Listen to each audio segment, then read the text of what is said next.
Well, hey, Shannon, how are you this Hey, week? not too bad. How about yourself? I am good. So, everyone, it's been a couple weeks. We're back and have a couple of new things to talk about this week. Before we dive into that, man, it's been a little bit weird and crazy lately all around. Mhm. So, I there are tons of fires out here by me, which have been a little weird and strange to get used to. It's been like crazy skies and going out and smelling smoke. And I came back from a run with ash on my shoes one night. And so it's been a I little, saw that picture. yeah, it's been a little weird. Um, I mean, still not a bad place to be, but there are days where it's like, okay, I feel like I shouldn't be breathing this air. Well, and you were just saying the crazy temperatures. Like it's 120 within Yeah. what, 30 minutes of you? Yeah, not even. So there's so many the microclimates around here. It's crazy. We're close to the water, and so it usually doesn't get higher than 70, 75 where we are. Last weekend, well, we were away, but last weekend, I guess it got close to 90 where we are, but in San Luis Obispo, which is maybe a 15-minute drive, it was 120. They broke a record That's for absurd. temperatures there. So it's just been so up and down and yeah, wild mother nature lately. Yeah. Yeah, and it's kind of weird. Like you take pictures too, and you can see like it's really evident. Like some days the sky is just like orange, and the sun looks Uh, really weird because you've got this haze over the sun. And we're a couple hours away from the nearest fire, so are you that far? yeah, it travels quite a That's ways. insane. It is kind of insane. So we're adjusting to that little bit of craziness and hoping that it's gone. I mean, we have nothing to complain about. The people, poor people who are in the midst of it, can't imagine dealing with that and being out of your home and having to figure out whether or not your house is still standing. All that kind of stuff is a little crazy. Yeah, it's a lot. Yeah, and just all of the national parks. I think they closed all the ones around here because of the risk of fire, and there's so many acres that have been destroyed already. So it's kind of sad. Yeah, I mean, I heard a thing on the news that I forget which one it was, but there were a couple of hikers that had to be like airlifted out because the way that they went in, the wind shifted something. They were trapped for 2 days, and Yeah, it's just mind blowing. Like I can't really wrap my mind around it because here it's been dry, yeah, but it's not the same dry. yeah. They're serious when they say it doesn't rain out here during the season. Like since we've come out here, which was end of May, Mhm. it might have. And it's even hard to decipher: is it sprinkling or is it just fog? Oh So wow. it might have sprinkled twice, but it genuinely just does not rain during the summer here, and Oh so wow. it won't be until maybe November that we actually get any rain, Okay. which I'll is stop complaining about my lack of rain. which is why so fire prone. So yeah, it's a little nuts, Yeah. but happier topics. You got a puppy, I did get a puppy. such Yeah. a cute puppy. Yeah, she's a little red healer, so an Australian cattle dog with a red fur. But yeah, Yes, she's 5 months old, ornery, gets along well ornery. with Finn and Kona. Yes, Mm. they can entertain each other hopefully as they grow up. Yeah. So sometimes she chases Finn and he thinks it's hilarious. And then sometimes Finn chases her and she's less amused. Fine. Yes, That's fine. They're warming up to each other. She's only been here 2.5 days. Her name's Pax. Pax. And so, So cute. yeah. I had a neighbor's dog whose name was Paxton. Oh, yeah.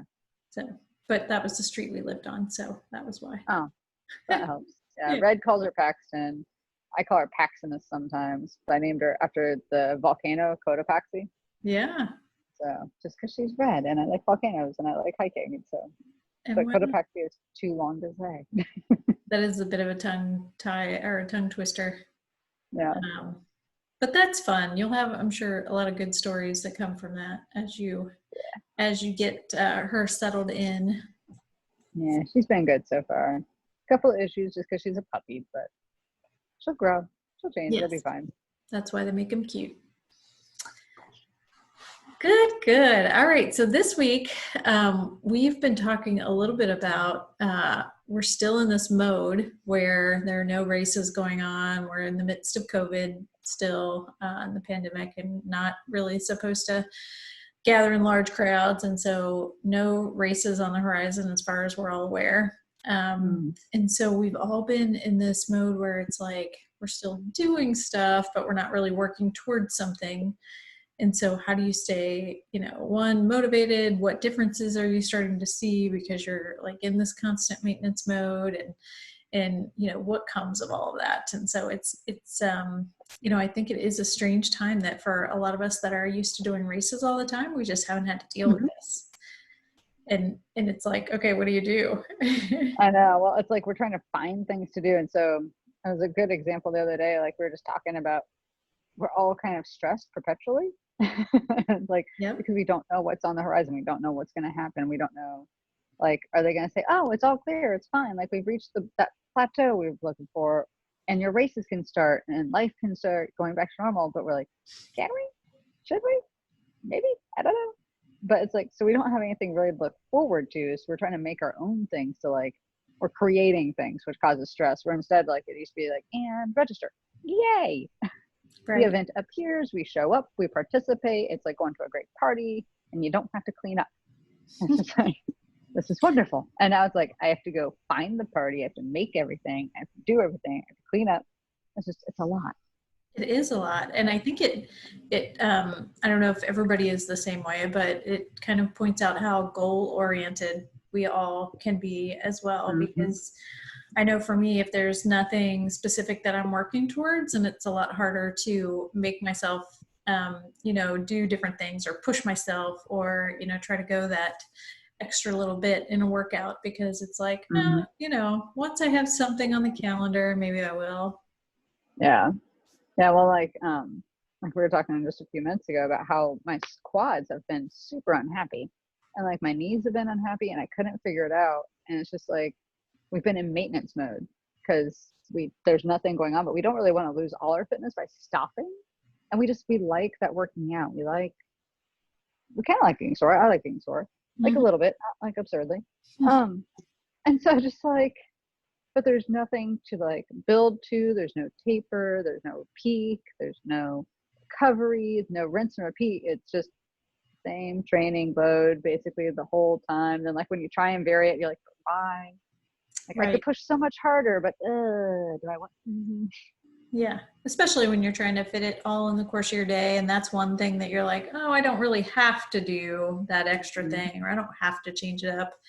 But it does get then, imagine if you're just doing the same stuff over and over, your body just doesn't progress after a while. Right. Your muscles get used to the action that you've been doing, and you don't advance, you don't, improve your fitness when you're doing that. Well, that makes it so much harder to recover because it's so redundant. And so you're using the same muscles in the same way for so long. And they just get torn down, and they're like, we're trying to recover, but you're using us the exact same way as you did for the last 400 days. Mm-hmm. So, Yeah. I found that too with, especially when it comes to weight training, or even yoga. I've been doing online yoga because I'm not going to any studios at the moment to do yoga. And I find myself choosing a class just based on, I'm like, oh, okay, well, this seems like I can do it without too much effort, and right, I'll do 40 minutes instead of an hour, because you get right. charged based on the time, because it's like, why, what does it matter, and that's not the right, I not the know right it's not the right mindset. mentality, but that's the point. Yeah. But because you don't maybe have that specific thing, it's hard to then tell yourself to go that extra bit. Yeah. Well, and like it's fun. So I have a buddy that I run with on the weekends, like around trails and stuff. And there's times that we're just plodding around and things is great, like it's whatever. And then I don't know why, but you ever like run next to somebody and then all of a sudden like it's unspoken competition. And like they start going a little bit faster. So you start going a little bit faster and it just kind of like keeps going. And we were on our way back to the car Sunday, and I don't know why, but neither of us was going to slow down. Like we were just like not having it. And it was raining, so we were slightly more motivated than normal to like get back to our cars. but at the same time, we normally don't care. And I look down, and we had been plodding around in the woods at like an 11-minute mile and just being lazy, basically. And I look down, and we're running a sub-7 mile for no apparent reason. Like, we're just going. Crazy. But it didn't feel bad because we're feeding off of each other. Yeah. But, and it was kind of nice. And they're like, when we got done, we're like both not collapsing, but like just, you know, hands on your knees, walking like, okay, that sucked. Because we realized we held it for like a mile and a half, and we hadn't put that intensity out there for any reason.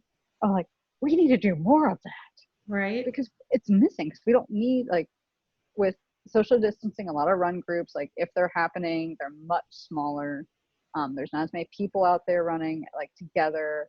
With races being gone, it's so hard to like find time to get together to make those hard workouts work. And we're like, that's right, we do enjoy this, we should do this more. And it's always, that is a great way to push yourself, because actually, since I've been out here, you know, I didn't really know anybody out here, and I've been a little chicken to reach out to any groups or anything to join them for runs, or to, you know, join in on any of that stuff. And there's actually a girl that posted in one of the Facebook groups that I follow that was new to town as well, and she was looking for somebody to run with. And I thought, okay, I just need to do it. You know, I just need to jump in and find somebody to run with. And so she and I exchanged messages and whatever, and we ended up meeting up for a run. And this crazy competition thing, like you said, like, and it's maybe not so much competition, but feeling like you're going to hold somebody else back too is the other thing. Right. Because we talked about, you know, what pace do you normally do? And so she told me first that she's usually like 9:15 to 10-minute miles on road miles. And I was like, oh, okay. I'm like, well, I can do 9:15, but it just depends on how long I have to do how it. long will we be out here? Okay. Yeah. And so I was like, well, I'm more of like a 10 to 10:15, just trying to, you know, go on the slower end of what she was doing. She's like, oh yeah, that's fine. But then when we meet up, I feel this, like I'm compelled to try to go faster. And so, you know, we ended up doing, I think, an average of a 9:40 pace or something like that. And I was dying by the end. By the way, it was like a 5-mile run. And by the end, I was like, okay. And I'm trying to talk and breathe at the same time, which is the worst. Because you want to be like, you just meet this person, you want to be sociable. But then I'm like wheezing while I'm trying to talk to her. Like, yeah, so it's great to meet you. Right. So I guess that is the other, you know, way to try to motivate yourself to do something a little different, is to just go out there and meet up with somebody new, or, you know, just try to connect with somebody who's maybe a little bit, you know, a little bit faster than you are, a little bit different fitness level than you are. Yeah. Intimidating as it might be. Well, and like the one thing that I think everybody, to your exact point of like, it's a little intimidating, is a lot of people just feel like maybe they don't belong quite yet. It's like, oh, I haven't ran this fast or done this. Well, like Red used to have to travel to Seattle all the time. In 2018, I didn't race because I was pregnant with Finn. So Red raced. Well, he's traveling a lot for work. And so he went out there and he found a triathlon group, and he found him on Facebook. Can I please join you? Like, please. I promise I don't suck. But like, he was being, I want to say timid, but like kind of a wimp about it. But they were totally great people. Like, they're like, oh yeah, come on, we meet at this place at this time. Just go ahead, show up. Like, you'll see these things. And like, they were totally welcoming, and he showed up and he had a great time. Then he found a bike group one time. He's like, oh, well, that's awesome. And then like, they were telling him about run groups and like all these things, because he was going out like once or twice a month. And like, oh yeah, you want to talk to this bike shop. And so I think we kind of all put it on ourselves of like, oh, we're going to suck. We don't want to like feel like we're failing and be embarrassed by our performance. And like, say the girl was like, oh, I really run like 9-minute miles, but really she runs like 7:30, and she just wanted to be like, sweet. And then you're like, okay, I'm gonna die now. This is great, thanks. Right. Yeah. And it's so funny. Usually, like, both of you are feeling it. Like, she would tell me that she had just been doing mostly hiking lately, and she hadn't been doing a lot of running. So she was also apprehensive that she wasn't, you know, going to be able to sustain, even though she's faster and younger than me. But yeah, everybody has their insecurities about it. And that's that's actually another reason. There's another pretty active trail running group out here that I've Mhm. followed on Facebook since March, April, something like that. Yeah. And I Yeah. have yet to meet up with them because even though I've talked to several people who are like, they're the friendliest people ever. They will go, slow as you want. They don't care. And I'm still chicken to meet up with them. I So know. I feel that. that's next on the list. I think I just gotta, sometimes you just have to jump out of your comfort zone, I guess, to get out of that mode of just the same thing all the time, Yeah. which is hard Yeah. to do. I think I'm gonna try and force myself to do that more next year. Like, so right now, one of the groups that I would try and pop in with is called Mojo Running, Mm-hmm. and they still have some meetups, but most of the time, like if you're on their Facebook group, like their speed coach, instead of saying like we're gonna meet at Lebanon High School or Lakota, it's just like here's your speed workout. 'Cause he knows most of them are gonna do it on their own, and so that's where I think that whole group dynamic, like he's telling them to hold these certain paces and all this other stuff. Like I normally do everybody, and I'm like, I know to do that. I would do that on my own if I wanted to do it on my own. Like, Right. you want like a suffer buddy. Yes, you want Like somebody misery to, does love company. yes, it's so true. Yeah, So, it's funny too. We've talked before about how mindset can change certain things, and like I think we talked about it in context of how your body, processes the food you're eating. But yeah. at the same time, I think it has such an impact too on what you can and can't do. Like if you tell yourself, I'm never going to Yeah. be able to do that, or you psych yourself out about, being able to keep up with somebody or be able to sustain, then you're more likely not to be able to do it because you're spending so much energy trying to, figure out how you're going to get through it. Right. But yeah, part of getting out of that maintenance mode, it's got to be just, bite the bullet and just do something different. And, having somebody do that with you is so much easier than just trying to sustain that yourself. Yeah. Yeah. And I know there's so many ways that like we try and find ways out of things. Because I mean, I've shown up to races and stuff sick as a dog. And I'm like, if I was a normal, smart human being, I'd just go back to the hotel and go back to bed. But I know that I can finish it. And I know as soon as I start the race, I will finish it. But if that was like this year, like if I woke up today and I'm like, I don't feel well, I would stay in bed. Yeah. But Well, I can walk up to like, yeah, there's also the aspect of with races and things when you have those on the calendar, people know that you're signed up for it. People know that you're supposed to be doing it. And so you don't want to go back and tell them that you didn't do it. I know. And so I that's gotta go. right? That's the other thing is that I think now there's nothing to really hold us accountable to, Right.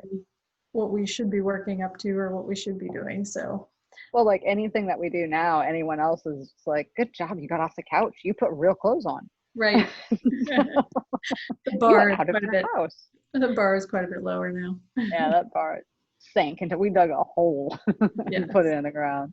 Yeah. Yeah. And so, I mean, one of my good friends, we used to run together all the time. And she was talking about how she's let the pandemic kind of rule her life a little bit and let it keep pushing exercise up to the side because I'll get to it later. I'll get to it later. I'll get to it later. Because she doesn't have a race coming up. So there's no, I'm going to say consequence. It's not quite the right word, but there's really no consequence to not doing the workout. Right. Like she's been a marathoner. She's done it multiple times. So she knows she can do the distance. So when the marathons come back next year or whenever, she knows she'll work it up and it's going to suck when she starts. But now she's like, why do I maintain? Like, I so will that admit, starting over doesn't suck. yeah, that is one thing though that I think has kept me doing at least a little more than I might otherwise is the thought of having to catch back up if I Oh my slack God, yes. because that's such a painful process to get back into the groove after you've stopped for a while. That and just clothes not fitting, it's fun, I not a refuse fun to buy thing. new clothes. What's that? I refuse to buy new clothes. Yeah, Yeah. exactly. No. Yeah. And it starts getting tight. I'm like, okay, well, it is time to change. Right. That's like, okay, apparently this is where we are. Um, yeah, but so what are some ways like to even just get started? Like, you're in this maintenance mode where maybe you're doing the same things all the time and you don't have anything necessarily that you're working towards. Like what's a good like just push your limit a little bit to change things up and maybe that motivates you to get going. I mean, we've talked about a million times about like the little steps to do. And so I think in the grand scheme of things, there are some people that have used this as like a great time to really kick their own butts, but a lot of people, basic things have just kind of gone out the window because there's little to no schedule or your life's in complete chaos because you got kids e-learning in school, working from home, not working from home, the whole thing. And so, I mean, just trying to get some kind of routine back. Like if you're going to have to force yourself to have some schedule to be Mm-hmm. like, okay, I can't sleep until 10. I have a meeting at 10:30. I should probably get up before then, maybe do something. I'll feel better, get that nice little energy from your workout, like those kind of things. But I think a lot of people here lately just need to start with like the drinking water, eating real food, Mm-hmm. um, and then just getting out. It's so easy now. Everything can be delivered. You don't have to leave your house. But if you have an area that's safe to breathe in, just looking at you, get out of your house and go for a walk for a little bit. I mean, it's gonna be cold here soon here. And so Yeah. people are gonna be like, I want to stay inside and hibernate. But let's not hibernate yet. It's nice and sunny out still.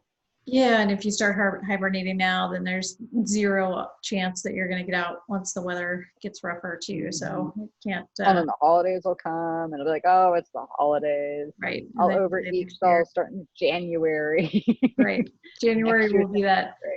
that magic time when everything's back to normal and everybody will be like, oh, but we'll have a vaccine by then and I'll want to go exercise and yeah, No, I'm gonna feel so much more comfortable. Are you though? I mean, because that's when everybody already has the flu and the colds and right, whatever else is getting passed around, and now we're gonna add COVID to it. I'm gonna feel so right. much better.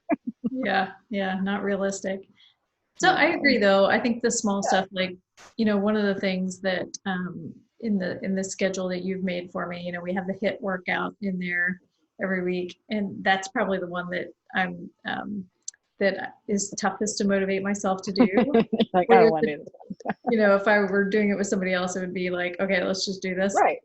And that one is the hardest to do on my own, but I've convinced myself most weeks, I won't say every week, but most weeks, if I just even start with like I'll change the order of how you have it in the sheet because there might be a set of things that's easier than another set of things. And so I'll start Yeah. with the easy set. and, Yep. and then once I'm moving and I'm actually like working out the kinks, I'm like, okay, I can do this and Hmm. I'll kind of go through the rest. So part of it is, yeah, just maybe start with the stuff that's tolerable and then build up, once you're in the mode, build up to the other stuff that's a little tougher to do. Right. That are like the days that I'm like, oh, I'll just go run for 3 miles. I'm to mile like 1.5. I'm like, I'm already sweating. Yeah. I'm not going to be any less sweaty if I stop at 3 versus if I go to 5 like I should. Like, Right. these are the things like I'm already sweaty. I'm already gross. I'm still going to need a shower regardless of the distance. I might as well make it count. Yeah. And then just finding a suffer buddy. Yeah. And it is funny too. Some of the this morning when I went out for my run, even though it was smoky and it was a little uncomfortable out there, I I got a couple miles into it and I was like, oh, maybe I'll just do 3 this morning because I could totally use the smoke as an excuse not to do the full Absolutely. Yeah. run, right? And but then I thought about it and I'm like, well, then I'm just going to go home and I'm going to get ready to sit down at my desk and then I'm going to have to work early. That's Earlier right. than what I would otherwise, because I'm already up at the same time that I've been getting up. And so it'd Mhm. be me sitting down at my computer like 20 minutes earlier than I normally would. And then I'm like, that doesn't sound fun either. So, Like, no, maybe I'll just keep running. right. Yeah. So there are some silly, strange things that can be motivating too. If you're, Yeah. like you said, you're already out there and sweaty, you might as well just keep going and Yeah. and breaking it down into pieces. I was thinking about this as I was doing the long Mhm. run this past weekend was if you think about the entirety of it, you just get overwhelmed. And Yeah. if you can kind of break it down into chunks and be like, okay, let's just get through the next couple of miles or let's just get through the next couple of sets and then think about the next bit. I think that Mhm. helps make it a little bit more manageable too. Yeah. Well, like my sister and I, we talked about like when I said I should run 5 miles versus like just running 3, is like Sam and I have this endless, just incredible optimism that something's going to happen. We will have, there's a race is going to pop up miraculously on the horizon and be like, look, we're going to take the first 100 people. You have to start with a mask, something. We'll be like, whatever rules, just let us race. But we don't want to be like, stuck and we've only been running 2, 3, 4 miles and it's Right. a 20 miler. And like, crap. And so like we have like this maintenance mileage that we would like to be easy enough that like it doesn't take over our day in case we do have other things we want to do. But if a race shows up and they're like, you've got 6 weeks, we're like, we can get to that. Thank you. Right. Like, it's not ramping up from 0. We can be like, okay, well, right now we can run out an easy 10. Okay, we just have to double that in 6 weeks. We can do that. That's fine. Totally. Yeah. There are all kinds of little tricks I think that can keep your mind on the right track at least. And yeah, the trick is just like try something a little different, I guess, to make it just to get your body in a mode of the unexpected and, getting to a point where you're actually challenging your body again. Yeah. Well, it's so much like better mentally. Like I know a lot of people are in not a great mental state right now because, like I said, we're all stressed. We're all heading into all kinds of craziness. And I'm a much better person when I work out. If I skip like 2 days in a row, Red's like, will you please leave, go, shoot, run? Because I just get crabby, I get snappy. I'll go out and run. I'm sweaty. I'm by myself, which that's, I think, key point. Mm-hmm. But everything's good. And so it just helps with your mental clarity and it's like stress relief and gives you some peace for a little bit. And so I think there's a lot to be said. Yeah, and you just feel better. Like, it's you may not want to drag yourself out of bed, or whenever you do your workout, it may feel like, a chore to get out there and do it. But once you're out there and doing it, you just feel so much better for the rest of the day that you've done it, and you feel like you've done something worthwhile for the day. Yeah. I mean, like something else that I totally forgot that just zinged into my head was something commercials. Working out during commercials, doing like 15 squats, 20 crunches, marching in place, that kind of thing. Yeah. And so like I know a lot of people DVR things or like just watch Netflix or something. But like when you take that 30 seconds, 2 minutes, 5 minutes, I swear there's sometimes more commercials than TV show. But you do those squats and crunches, you've moved and you do feel a little bit more awake and you're less likely to just fall asleep on the couch and stay there until Netflix asks if you're still watching. Right. Yeah. And it's amazing how the little bits can make a difference. I sometimes, even with just like push-ups or something, you don't need any equipment, you don't need to do anything, just get up and do 20 of them and try it again next commercial and just see how you can build up from there.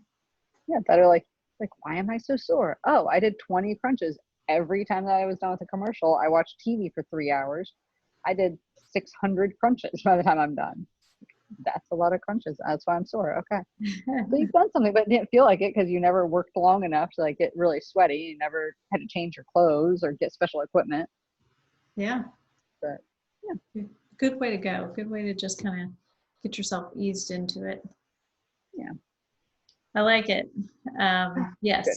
One day this will end. We don't know when that's going to be, but until then, we got to keep getting creative about how we're doing things and how we're staying healthy. And that's the other bit, is just the more that we can keep ourselves healthy and fit, the better hopefully we are, the better chance we have of avoiding getting any of this stuff, right? I mean, and even if you get it, you have a better chance of being able to fight it. Yes. So true. The healthier you are, there's no downside to being healthy. No, none. I mean, you could avoid it or you could survive it better.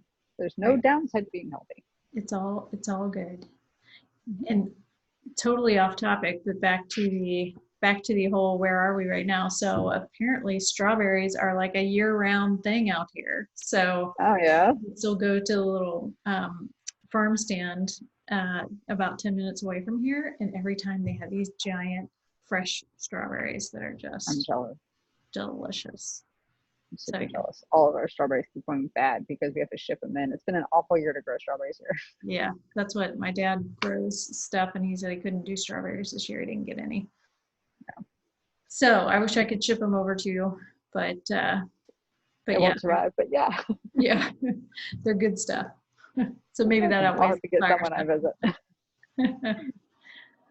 All right. Well, until next time, I think we'll see what other hot topics we can come up with, and hope your puppy breaks any bad habits by the next time we talk, or at least gets better. That would be great. Yes. All right. Well, happy week, and we'll chat again soon. You too. Stay safe. All right. Bye.